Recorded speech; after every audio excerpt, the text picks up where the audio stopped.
Boa tarde a todas e a todos.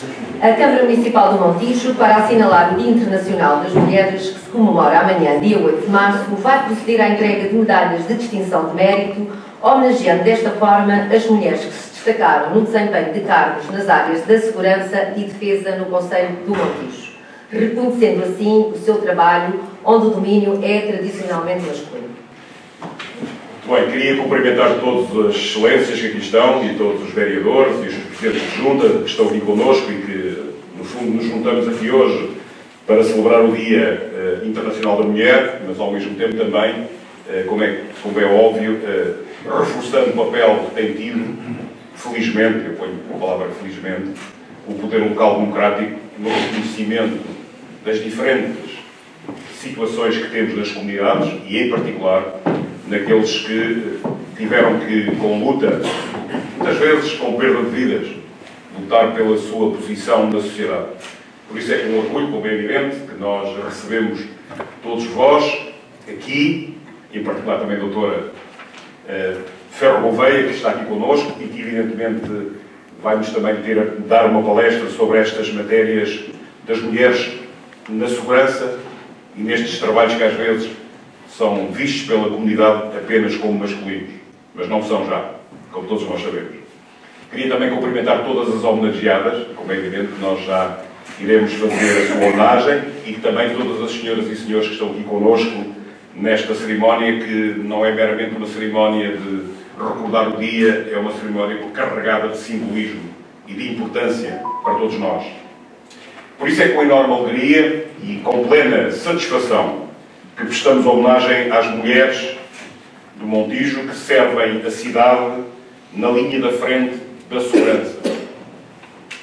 Com este reconhecimento, lembramos o papel da mulher no desenvolvimento da cidade, da nossa comunidade de Montijo, mas também a sua participação cívica na vida da nossa comunidade e também a importância que tem a igualdade de direitos entre homens e mulheres. Às vezes começa a ser já questionada e não podemos deixar que essa luta arrefeça, porque essa luta é contínua e já agora é de geração em geração que temos que lutar. O 25 de Abril e a democracia abriu as portas às mulheres com novas oportunidades no plano jurídico, mas também no plano profissional, no plano cívico. Preciso dizer aqui que antes do 25 de Abril as mulheres não tinham direito a voto.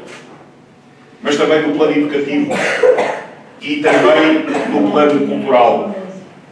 No ano em que comemoramos os 50 anos da Revolução dos Cravos, não podemos nunca esquecer os enormes avanços e as grandes conquistas na igualdade que todos conseguimos, homens e mulheres, na igualdade de género, tão importante para o equilíbrio e, vamos lá dizer, salutar e bem-estar da nossa sociedade.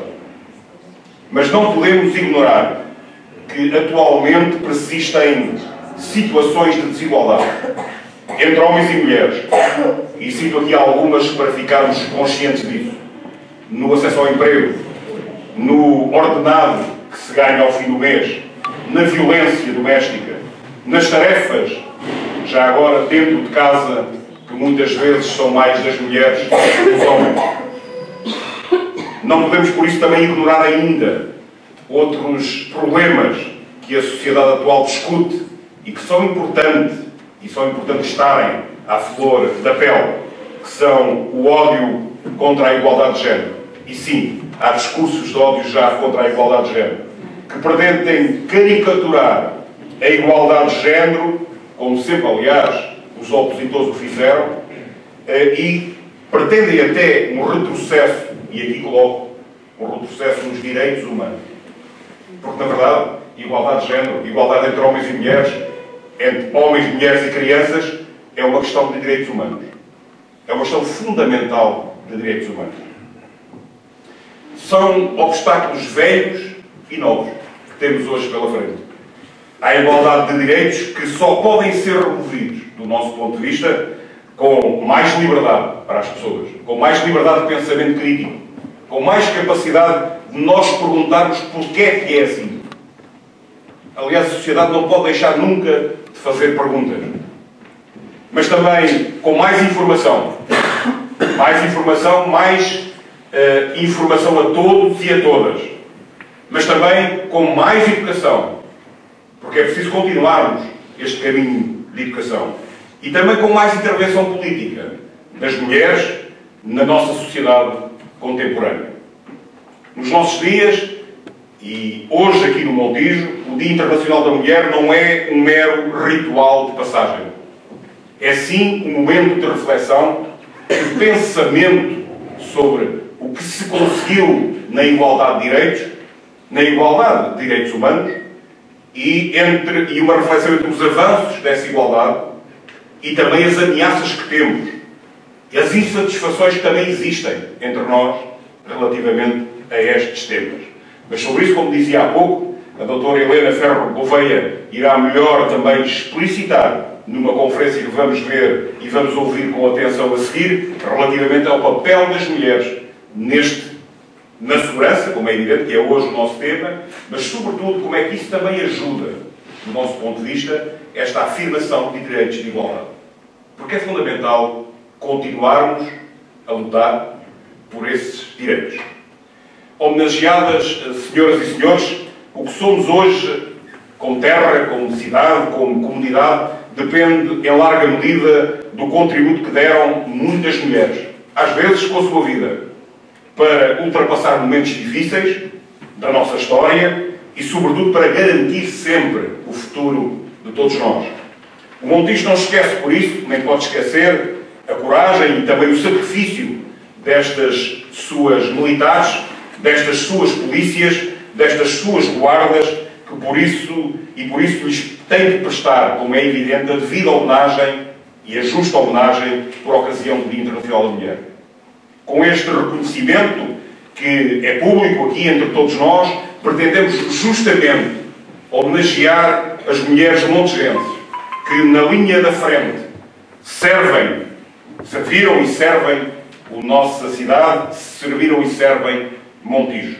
Por isso, viva a mulher, viva Montijo, viva esta terra da borda d'água, o Montijo, e aqui deixo todos os nossos parabéns a essa homenagem que vamos daqui a pouco fazer agora. Muito obrigado.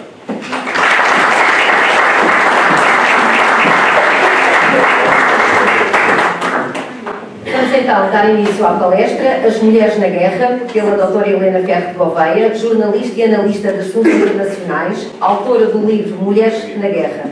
Helena Ferro Gouveia trabalhou em mais de 50 países, em 4 continentes, como gestora de projetos internacionais de cooperação e desenvolvimento e como consultora. Como pivô e repórter, tem uma vasta experiência em cenários de crise e guerra. Assim, sem mais demoras, passo a palavra à doutora Helena Ferro Gouveia. Obrigada.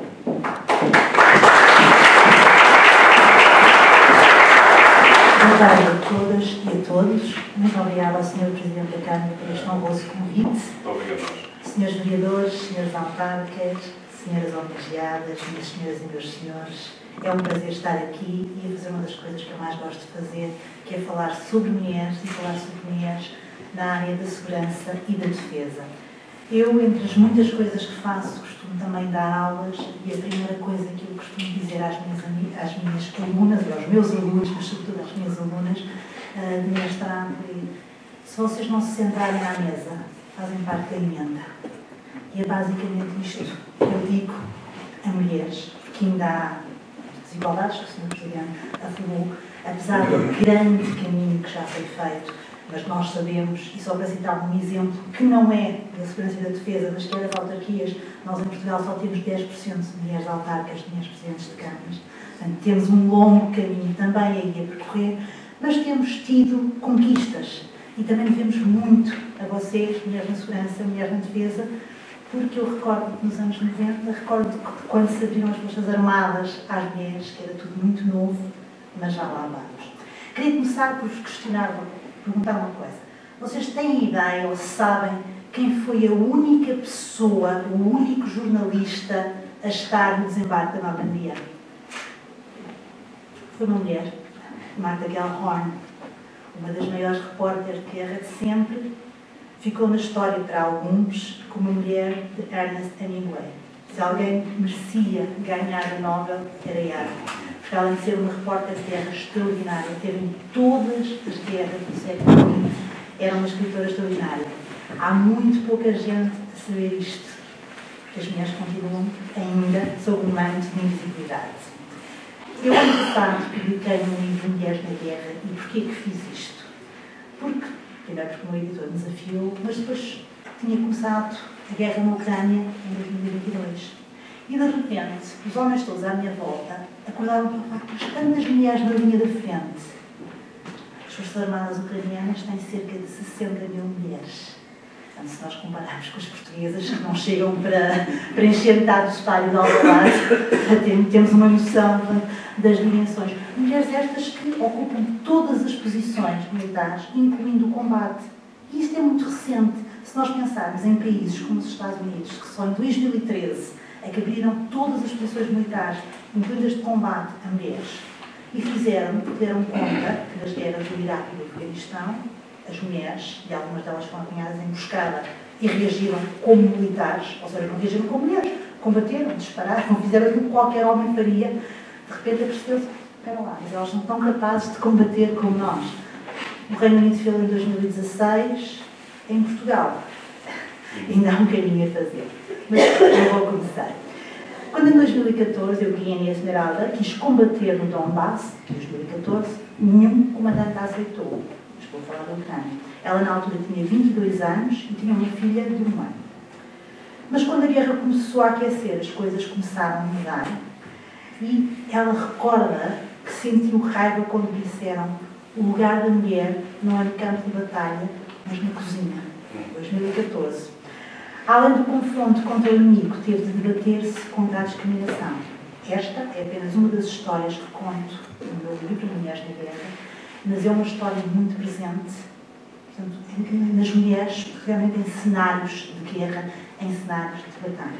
Nós vimos a Ucrânia, estamos a ver um outro conflito, o conflito agora em Gaza.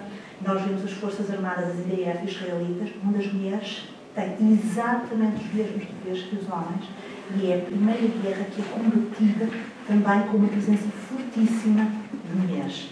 Portanto, as guerras são terríveis, são os nossos maiores medos, mas também trazem alguns avanços. Também é um dos temas que abordo no livro. Quando eu escrevi, portanto, Mulheres na Guerra, eu tentei contrariar uma narrativa que é construída, que é centrada e que é contada no masculino. Aliás, como acontece com a maioria da história oficial. Alguns de vocês, se calhar, conhecem a história militar portuguesa, que é um livrinho assim, fantástico, não tem uma mulher. E houve mulheres a combater em Portugal.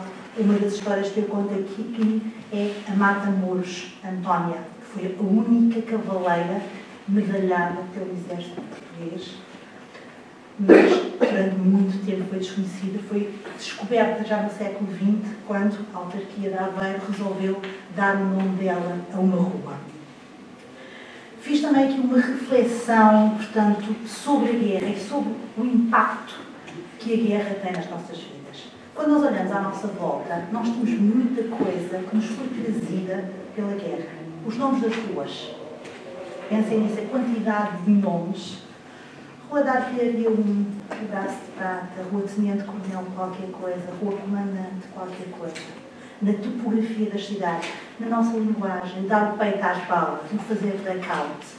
Na medicina, grandes avanços na cirurgia, devem-se às guerras, à necessidade de reagir e de operar. A triagem de Manchester, que nós hoje em dia usamos nos hospitais, foi desenvolvida nas guerras napoleónicas. Portanto, a guerra tem um catálogo de horrores, mas tem imensos avanços. Os avanços, por exemplo, na aviação, devem-se às guerras. A pontualidade nos comboios deve-se à guerra, porque os militares tinham que chegar a tempo ao combate. Portanto, há aqui uma série de avanços. É um fenómeno muito complexo. Depois, quando olhamos para a guerra e pensamos, por exemplo, na arte, algumas das obras mais bonitas, mais fortes que nós temos, foram compostas na guerra ou para a guerra. Só um exemplo, Guernica, de Picasso.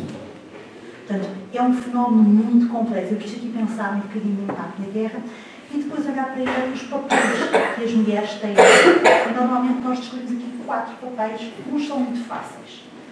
O papel na retaguarda, portanto, os homens combatiam, as mulheres faziam a logística. Era um papel muito aceito. O papel de cuidadora, as enfermeiras, e nós tivemos também as nossas enfermeiras paraquedistas, sendo que elas também foram à frente, não combateram, mas também foram à frente. Depois, a dificuldade está em aceitar outros papéis para as mulheres. O papel ativo da agência, o papel de combatente, durante muito tempo foi difícil de aceitar. Mas quando nós vamos à história, quando nós investigamos, nós vamos descobrir que há milhares de anos que as mulheres eram combatentes.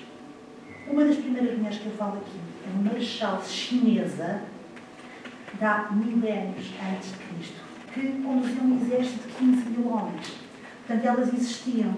Porquê este mando, se quisermos, de silêncio? Há um episódio muito engraçado, quando eu estava a fazer a pesquisa para o livro, que descobri muito recente, 2017. Foi descoberta, portanto, uma campa viking. Automaticamente, são vikings, os vikings. Mas, felizmente, nós temos ciência, e tendo ciência, pode ser feita uma análise ADN. Afinal, não eram os vikings, eram as vikings. E, portanto, foi aqui um bocadinho isto, desconstruir tudo isto. Depois, fiz também uma reflexão, portanto, além das mulheres combatentes, às mulheres estrategas. Muitas mulheres pensaram a guerra. Rainhas medievais mudaram o curso da história. Sabe-se muito pouco sobre isso. E depois há aqui outras duas categorias de mulheres que a mim me interessam muito. Uma, as repórteres de guerra. E vocês lembrar-se-ão, por exemplo, da Marie Colvin, que morreu na Síria, que era uma repórter em 2015, que tinha uma paula no olho, tinha umas reportagens absolutamente extraordinárias, essa é-nos contemporânea. Mas a quantidade de mulheres que fazem reportagem de guerra, no caso português, a Candida Pinto, extraordinária, a Irina Scheer, a Cristina Ferreira. Então, há um conjunto de mulheres que nos dão aqui um olhar sobre a guerra. E muitas vezes, isto é engraçado porque eu também estive lá, têm acesso a histórias que os homens não têm. Precisamente pela questão dos papéis de homens, as pessoas confiam nas mulheres. E como confiam nas mulheres, contam as histórias. E outras mulheres que eu falo aqui também, que são as espias. Mas antes de eu entrar nas espias, e como se falou aqui na Resolução 1325, que é Mulheres, Paz e Segurança, está mais do que comprovado que a presença de mulheres em missões internacionais, seja de manutenção da paz, portanto, sejam missões de cooperação militar, têm efeitos muito, muito positivos. Eu dou-vos um exemplo que se passou com as tropas alemãs no Afeganistão. Estavam lá numa operação de cooperação militar e, portanto, construíam sempre poços. E temos os poços, explodiam. Então, os militares, os nossos poços terroristas e IADs são engenhos explosivos, manuais, se quisermos. Não era nada disso. Depois houve uma oficial que foi conversar com as mulheres pelo comunidade e percebeu que quem estava a explodir os poços não eram terroristas, não era Al-Qaeda, eram as próprias mulheres da aldeia. E porquê? Porque no momento que elas tinham de ir buscar a água ao rio, de ir lavar a louça, de fazer, portanto, lavar a roupa, era o único momento de liberdade que tinham. E, portanto, estava a fazer uma intervenção de cooperação militar com melhores intenções, que era facilitar a vida às pessoas, dar-lhes acessibilidade à água, mas não foi feita, tendo em conta a comunidade local, não houve ninguém, e foi aproximando-se das mulheres que conseguiu saber isso. Naturalmente que a presença de mulheres também é importante para minimizar aquilo que são abusos sexuais, nós sabemos que eles existem para os crimes de violência sexual, mas todas as negociações, e aliás há um estudo interessantíssimo das Nações Unidas sobre isso, todas as negociações que são conduzidas também por mulheres têm uma duração de 10 a 15 anos. Portanto, duram mais do que as negociações conduzidas exclusivamente por homens. Normalmente as negociações conduzidas exclusivamente por homens, e eu estive em alguns processos de paz, duram 2 a 3 anos, processos que envolvem mulheres duram entre uma década a 15 anos. Tudo isto nos deve fazer pensar. Quarta categoria de mulheres, as espias. E é fascinante, nós pensamos sempre no 007, mas houve tantas 007. E não estou a falar da Mata Hari e da Mulher Sedutora. Alguém sabe quem foi o maior espião da Segunda Guerra Mundial? Uma mulher. Na verdade, passou por Portugal. Só foi revelada também em 2007. Uma mulher bastante extraordinária, que ainda por cima tinha uma deficiência física. Uma norte-americana, trabalhou para os serviços britânicos, organizou a resistência em França, portanto, fez atentados, organizou explosão de comboios, organizou redes de espiões, portanto, absolutamente fantástica. Era uma mulher que, numa dessas aventuras, perdeu uma perna, e a dada altura a Gestapo andava atrás dela e ela teve que fugir, atravessar os Pirineus e veio até Portugal, depois foi para os Estados Unidos. E depois tornou-se uma das grandes fundadoras da CIA, e foi nessa condição que depois foi revelada a sua identidade. A maior espiã da Segunda Guerra Mundial. Era a mulher mais procurada pela Gestapo. Sabe-se muito pouco, mas também elas têm impacto na guerra. E esta mulher teve um impacto enorme naquilo que foi, portanto, o esforço de guerra, na condição da guerra. Portanto, quando nós olhamos para as mulheres nas guerras, não vou falar da legislação, se vocês sabem tudo, mas acho que é interessante nós olharmos para além do óbvio. E este percurso ainda está a ser feito. Eu recordo que eu fiz uma mestrado na Academia Militar e minha tese sobre liderança feminina. E foi muito interessante as discussões que eu tinha com os militares a este propósito, porque eu perguntava, então, e onde é que estão as mulheres a combater? Não, isso não é possível, fisicamente não é possível, não tem a mesma resistência. Felizmente, que nós hoje em dia vemos que tem, porque a guerra mudou muito, porque os equipamentos mudaram, mas sobretudo havia aquela questão de resistência. E depois, comecei, obviamente, a investigar sobre isto e descobri coisas engraçadíssimas. Só vos vou contar. A Ministra da Defesa, Helena Carreiras, tem livros muito interessantes escritos, há 30 anos, sobre a abertura das mulheres, portanto, a abertura das Forças Armadas às mulheres. E a dada altura, contei num dos livros dela que alguém pensou, bem, mulheres, nós temos que adequar as infraestruturas. Até aí tudo bem. Então, vai-se ver qual foi a adequação das infraestruturas. Faz-se uma visita. Então, chega-se, portanto, a uma unidade militar e está-se toda nas casas de banho, numa fila de bidés. Isto é verídico. Quem pensou aquela adequação foi claramente um homem. Pois é que claramente, obviamente as coisas evoluíram muito e aquilo ficou um disparate, é uma anedota, mas que aconteceu.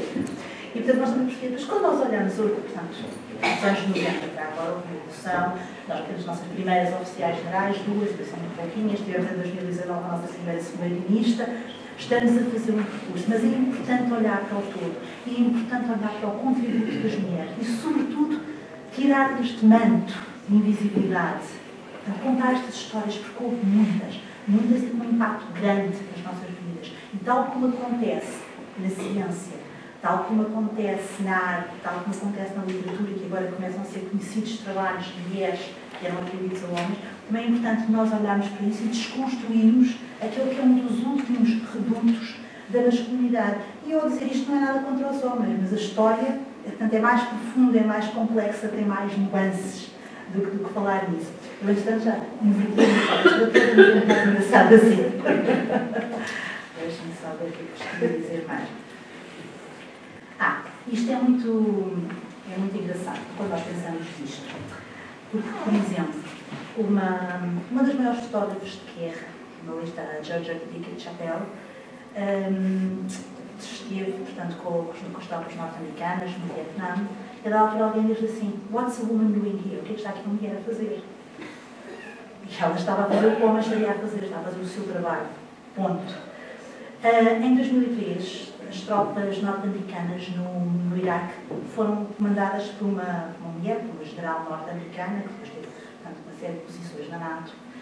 E ela foi capa da Time. Até aí tudo bem. Mas a pergunta era, aliás, o título era, quando a mãe vai para a guerra? Ninguém faz isto com um general. Ninguém põe um general na capa da Time ou do que seja, é quando o pai vai para a guerra. Portanto, este tipo de evolução, portanto, ainda há que separar a dimensão, porque depois muitas vezes a mulher é, lá está, a cuidadora, a mãe, ainda bem que o é, mas além de ser mãe, tem uma profissão. Neste caso, a profissão dela é ser militar, ou é ser polícia, ou é ser bombeiro, ou o que seja. Portanto, esta separação de papéis, aqui ainda há um caminho a fazer. Aliás, algumas das desigualdades que o Sr. Presidente da Câmara referiu, nomeadamente a dupla jornada, tem-se com isso, é continuar a atribuir à mulher o papel de chegar a casa e ser ela a pessoa que organiza, que também está a mudar, que organiza, que cuida, mas o certo é que as estatísticas não nos mostram que em Portugal e na Europa a mulher continua a ter uma dupla jornada. E evoluímos muito pouco em relação a isso. seja por culpa da mulher que acha que faz tudo melhor que o homem, não se culpa, mas também se pode trabalhar o casal ou o par no sentido de eu fazia isso com o meu marido no início dizia, vai, não estendes a roupa por cores, ótimo, estendes tudo. Portanto, ficou resolvido o problema, porque era o que me faltava, não é? Portanto, e isto às vezes são pequenas coisas, mas são passos nossos. E, portanto, isto pode ser, de facto, feito. É um bocadinho explicar às mulheres a liberdade de serem aquilo que elas quiserem, de fazerem aquilo que elas quiserem, ou seja, não serem só mães, ou buscarem também uma carreira. É possível conjugar as duas coisas. E isto é engraçado, quando nós pensamos nas questões de segurança e defesa, e pensarmos que são os grandes arquétipos que vêm da nossa história, o homem continua a ser visto como um guerreiro, como forte. Aliás, quando se quer eleger uma mulher, que é uma das coisas que me irrita mais, é que ela agiu como um homem, tratou-se como um homem. Não, isto não é elogio nenhum, desculpem. Não é elogio nenhum, mas é o homem, é o guerreiro, e a mulher ou é a cuidadora, a figura da mãe, ou então é a beleza, aquela pelo qual se combate. Nós temos isto na literatura, aliás, a literatura não existiria a literatura clássica sem ter estes dois arquétipos. Claro que isto são contrassensos, não são mais adequados, mas continuam a existir e continuam a ter impacto naquilo que é a nossa vida. E depois há aqui uma outra questão, que às vezes não é abordada, mas a sociologia e a psicologia social tantas vezes é a questão da mulher ser vista como bondosa, incapaz de matar. A mulher é capaz de dizer exatamente uma coisa que o homem. Tem uma missão de ponto. Mas isto é usado muitas vezes como forma de discriminar a mulher. Portanto, esta incapacidade, porque é mais sensível. Aliás, um dos maiores ataques que fazem à mulher é emocional, ou então é histérica, quando essa filha é uma cabra, peço desculpa. Mas, ainda temos aqui um conjunto de papéis de género, ou de imagens criadas em relação ao homem e à mulher, que prejudicam a mulher, mas também prejudicam o homem. Quando um homem é mais doce ou mais sensível, também muitas vezes é atribuída uma fragilidade que não tem. É uma questão de personalidade, ainda bem que é assim. E estas coisas estão todas interligadas. E eu estava a pensar, quando escrevi isto, queria mostrar a mulher num papel que é dela, mas que é muito, muito pouco conhecido. E se nós olharmos agora, por exemplo, para os documentos, a NATO anda a discutir as questões de género há muito tempo. E sabem porquê que agora elas estão a ser aplicadas? Não. Porque se começou a penalizar os comandantes. Durante muito tempo isto foi facultativo. Da Resolução 1325 até às diretivas da NATO, que há várias, primeiro já tudo facultativo. Agora nós já temos oficiais, são oficiais focais em questões de género. Durante muito tempo achou-se que era só adaptar a linguagem para dizer alguma coisa, mas as mulheres continuavam a ser discriminadas de uma forma objetiva. Isso depois tem impactos também na carreira, e vocês que são militares e polícias sabem isso, fazer uma missão no estrangeiro, não fazer, depois tem impacto na questão de carreira. E muitas vezes a mulher recusa a missão porque ou tem família e acha que ela tem que cuidar da família. Em vez de organizar aqui uma forma de ser o homem, ou os pais da mulher, ou alguém a cuidar da criança. Eu recordo de uma colega minha, está há muito tempo, eu fui diretamente para os Estados Unidos. Ela me perguntou, então os teus filhos? Os meus filhos ficam com o pai. Não têm um pai, não são órfãos, portanto, mas lembro-me perfeitamente este tipo de perguntas, porque é uma coisa que ainda estava muito presente. Hoje em dia as coisas estão a evoluir, mas demoram o seu tempo. Aliás, vocês conhecem alguns de vocês a Tenente Coronel Diana Moraes. Foi uma novidade termos uma mulher, e ela é absolutamente extraordinária, sou uma grande fã da Diana Moraes, esteve na NATO, atrás das questões de género, mas depois enfrentou aqui em Portugal algumas resistências. É um caminho que está a ser feito, mas as resistências existem. E existem até na forma como nós nos expressamos. Quantas vezes uma coisa que é difícil nós dizemos assim, isto não é para meninas. Why? Porquê? Porquê que não é para meninas? E é muito engraçado pensarmos estas coisas todas. E aquilo que eu queria fazer, e convido-vos a sério a ler o livro, não vou estar aqui a fazer palestras académicas, porque sobretudo aqui além do ensaio sobre a guerra, eu conto histórias. E eu acho que é pelas histórias, que é pelos exemplos, que nós vemos que as mulheres existiram. Houve muitas mulheres que não foram de todo santas, sobretudo aquelas que pensavam estrategicamente, aquelas que foram rainhas, não eram santas, mas tinham tantos defeitos que tiveram os homens. Quando nós pensamos em Alexandre o Grande, quando nós pensamos nos imperadores romanos, quando nós pensamos nos grandes homens da história, não é um Deus de virtude, certamente. As mulheres que tiveram os papéis, porque também os tiveram, algumas delas não eram Deus de virtude, mas não tinham que o ser. Tinham A, capacidade de liderança, B, lideraram, C, eram prontas. E é isso que nós temos que pensar. E quando falamos em igualdade, é disto que falamos, é tirar a manta de invisibilidade que ainda existe sobre os ombros de mulheres, porque isto é benéfico para as mulheres. E estamos a falar, mais uma vez, como é que o Sr. disse, de direitos humanos. Quando se fala de igualdade, não é as mulheres quererem ser homens, os homens querem ser mulheres, e se quiserem, também é com eles. Mas estamos a falar simplesmente de igualdades de direitos, mais de igualdades de direitos, porque ela pode estar no normativo. É de igualdade de direitos na prática, portanto, igualdade de oportunidades. E o problema parece-me ainda residir nesta igualdade de oportunidades. Porque no normativo a nossa lei é excelente, mas muito daquilo que nós temos no normativo legal está no papel. Depois, a passagem à aplicabilidade, aqui ainda temos que fazer, portanto, um longo caminho. Vou-vos dar só um exemplo de hoje. Não sei se alguém já viu as revistas semanais de hoje, nós temos que pensar essa arte. As mulheres por detrás dos candidatos. Elas não estão por trás de ninguém. Têm vida própria, têm carreiras próprias. Eu, por acaso, até conheço uma delas, e é um mulherão, com tanta capacidade como o candidato, ela não está atrás de ninguém. Mas esta ideia ainda continua a estar presente. Aquela questão, a mulher na retaguarda, o homem à frente. Não. E pronto, era o que eu vos queria deixar. Se quiserem fazer perguntas, eu gosto muito de refletir, mais do que palestras académicas chatas, porque vocês estão tão fartos provavelmente de ouvir. Se quiserem questionar, se quiserem dialogar, estamos aqui.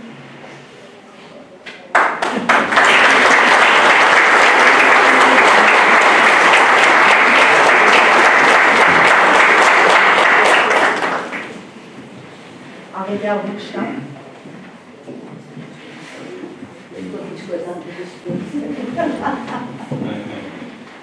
Então, olha, muito obrigada pela vossa atenção.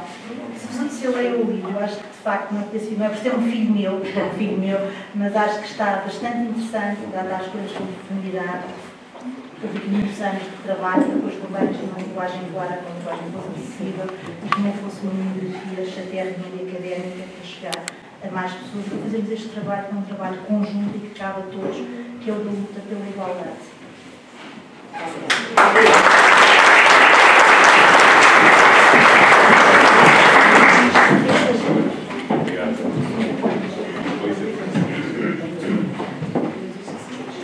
Vamos agora proceder à cerimónia de entrega das medalhas de distinção, pelo solicito ao Sr. Presidente que se coloque à frente. Irei passar a ler uma breve biografia de cada uma das homenageadas. Diná Joana Ferreira Gonçalves de Azevedo, comandante da Base Aérea número 6, coronel piloto aviador. Nasceu em Mangualde no dia 11 de abril de 1972. É desde 2022 comandante da Base Aérea número 6, tornando-se na primeira mulher a assumir este cargo.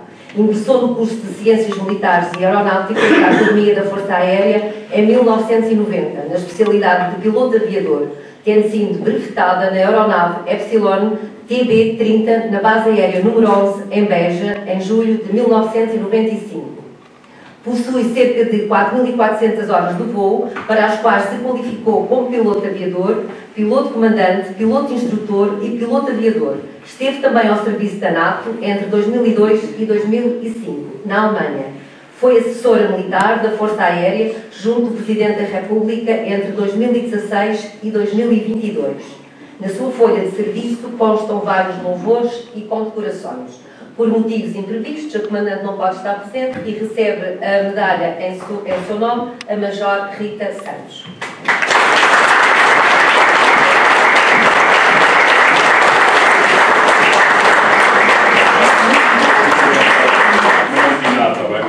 Que é a nossa medalha das Orgulho das Mulheres e também, como é claro, sem nenhuma discriminação.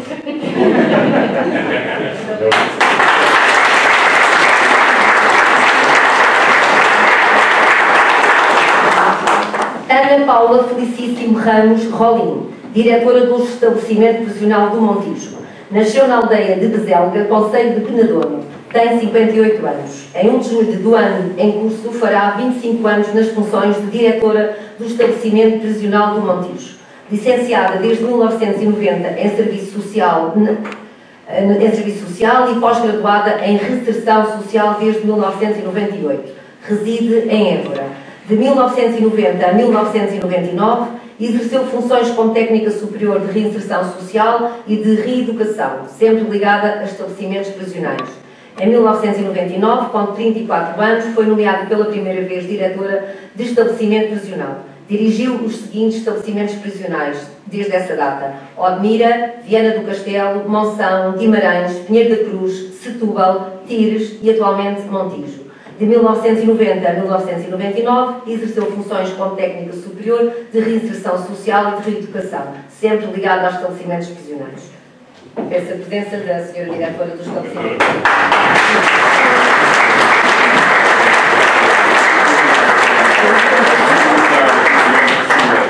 O nosso diploma e também aqui a nossa medalha. E claro, para ver se tem discriminação nenhuma, mas...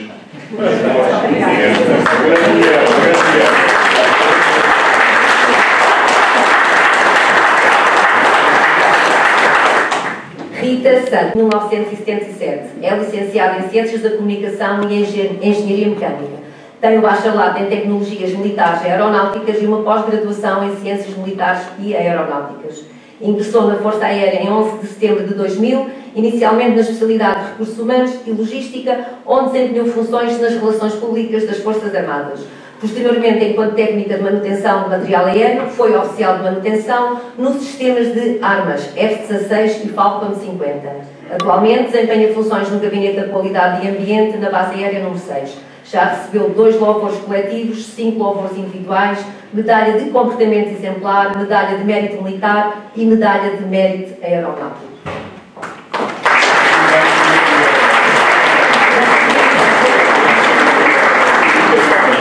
E também o diploma e a sua medalha. E mais uma vez, um ramo de flores.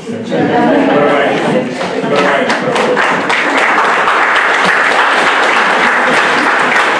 Vou comunicar que ficou essa do Presidente da Câmara, porque o projeto é do mulher. Laura Sofia Delgado Alvarenga, sargento-chefe mecânica de material terrestre da Base Aérea número 6. Nasceu em Almada no dia 27 de agosto de 1976. Reside no Montijo há 18 anos. Ingressou na Força Aérea Portuguesa a 27 de abril de 1998, aos 21 anos de idade, como praça na especialidade de mecânico de material terrestre. A primeira colocação foi na Base Aérea número 6 em janeiro de 1999, ingressando nos quadros permanentes de sargentos a 1 de setembro de 2002, aos 26 anos de idade. Ao longo dos quase 26 anos de carreira, passou por outras unidades da Força Aérea, tais como Base Aérea 11 em Beja, AT1 Figo Maduro e, mais recentemente, A4 Lages Ilha Terceira. Regressou à Base Aérea em outubro de 2016, onde atualmente exerce a função de chefe das oficinas Auto da BA6 Montijo.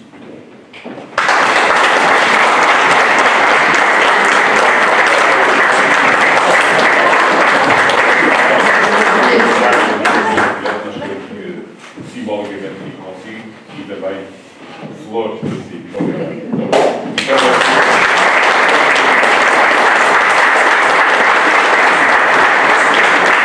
Irina Orquídea Carvalho Calisto, cabo adjunto operadora de comunicações da Base Aérea número 6.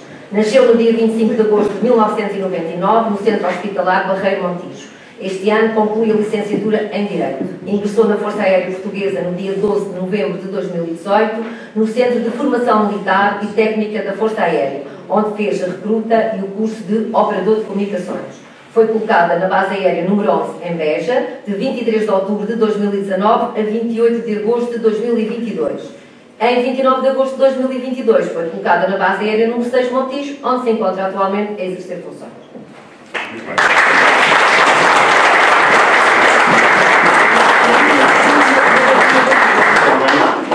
Tem aqui o documento e também a sua medalha que merece e também umas flores para si. Muito obrigado.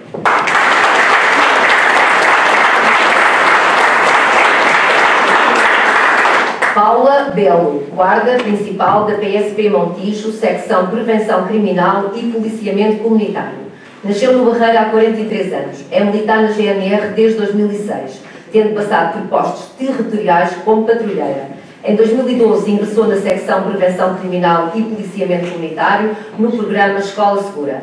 Faz serviço no destacamento territorial da Guarda Nacional Republicana no Afonsoeiro desde 2012, acompanhando crianças e dando palestras nas escolas na área afeta a esta guarda, Concelho de Alcochete, Montijo, Moita e Barreiro.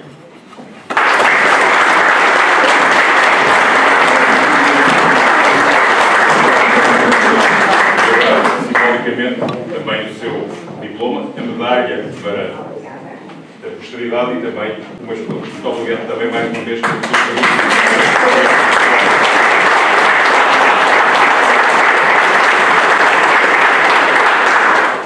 Inácia Lourenço, agente principal da PSP Montijo, apoio operacional na subsecção informática do trânsito. Nasceu no Montijo há 49 anos, ingressou na polícia em janeiro de 1996 e estagiou na cidade do Barreiro. Desempenhou funções na Divisão de Segurança de Serviço na Presidência da República e em abril de 1998 regressou ao Comando de Setúbal para a Esquadra do Montijo, onde permanece até aos dias de hoje. Durante estes anos, nesta esquadra, tem efetuado vários tipos de serviço. Patrulha auto e apiada e escola segura, onde esteve 11 anos. Está há 16 anos no serviço interno, tendo passado por várias secções, secção de armas, secção de operações e informações e Secretaria de Trânsito, onde se encontra atualmente.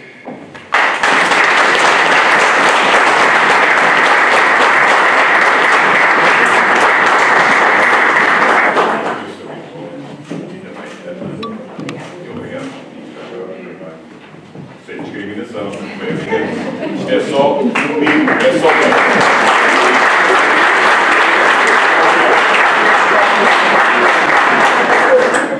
Estava ainda designada para receber a presente distinção a excelentíssima Sra. Eugénia Maria Cunha dos Santos, agente principal da PSP Montijo, graduado de serviço, que por motivos pessoais não pode estar presente, pelo que a medalha ser-lhe entregue posteriormente. Agradecemos a presença de todos e todas e damos por encerrada esta cerimónia, convidando todos os presentes para um escatel de honra. Sim, senhora, mas eu vou aqui atribuir aqui umas flores sem discriminação nenhuma. Não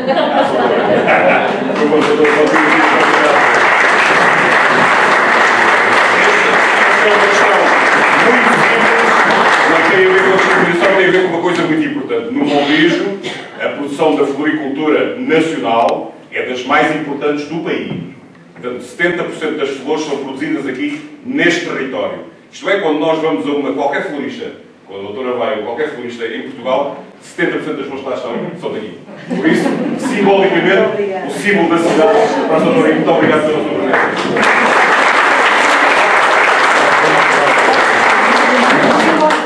Eu sei.